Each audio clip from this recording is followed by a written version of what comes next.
தேமுதிக தலைவர் விஜயகாந்தை சந்தித்த பாரதிய ஜனதா கட்சியின் மாநில தலைவர் தமிழிசை சவுந்தரராஜன் தமது மகன் திருமண அழைப்பிதழை வழங்கினார். வரும் 17ஆம் தேதி தமிழிசை சவுந்தரராஜனின் மகன் சுகநாதனின் திருமணம் சென்னை காமராஜர் அரங்கில் நடைபெறவுள்ளது.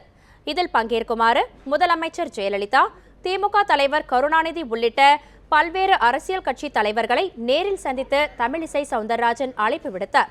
அதன் ஒரு பகுதியாக தேமுதிக தலைவர் விஜயகாந்தை சென்னை சாலிகிராமத்தில் உள்ள அவரது இல்லத்தில் சந்தித்து திருமண அழைப்பிதழை வழங்கினார்.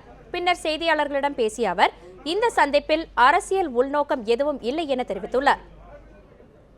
எல்லாம் அரசியலில் பழகி கொண்டிருப்பவர்கள்.